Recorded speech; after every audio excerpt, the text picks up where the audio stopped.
Hello and welcome everybody inside the Update Studio for the 16.4 edition of Inside the Leaderboard. And today we're going to start by talking about that big ticking time bomb of 55 handstand push-ups that we're waiting for you at the end of this chipper. And taking a look at the distribution of the handstand push-ups in this workout. If you didn't get one, no worries. More than half of the women and more than a third of men weren't able to record a single handstand push-up in this workout. If you made it past the halfway point and got 31 or more handstand push-ups, it puts you in the 90th percentile of both the men and the women. And as promised in the update show earlier this week, we're going to take an in-depth look inside the bubble watch going into the final week of the Open. On the women's side, this is the projected cut line based on total points for the very last person guaranteed a spot to regionals or an invite. We did this using the average placement of the 20th, 10th, or 30th place finisher, depending on what your region allows. And starting with the women, the Northwest region has the lowest projected cut line of any of the 20 place regions, and the highest is Mid-Atlantic.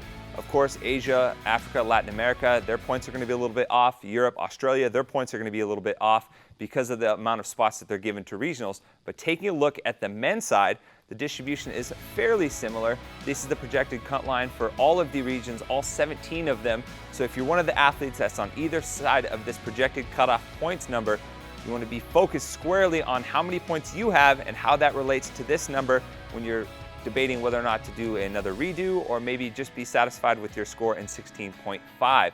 Now, some big name athletes are still on the outside looking in terms of our bubble watch. So we went ahead and calculated what exactly they need to do in order to ensure them a spot at regionals.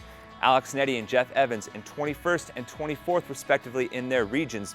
Both of them need a 23rd place finish or better based on our projections in order to get them up into the top 20. Valerie Vobrals, 21st in the Southern California region. She needs an 18th or better in 16.5 based on our projected cut line to get herself a spot to regionals. Now, athletes like Rachel Martinez and Gretchen Kittelberger, they're already past the projected cut line in terms of total points. So they need a first place finish in this workout in their region. Plus they need a little bit of help, maybe a few people to bomb this workout for them to move back up into the top 20 and guarantee themselves an invite to regionals. That does it for this edition of Inside the Leaderboard. Make sure you guys stick around later today when we get the live 16.5 announcement from the ranch, and we'll check in with you guys next Thursday for the final edition of Inside the Leaderboard for this year's Open.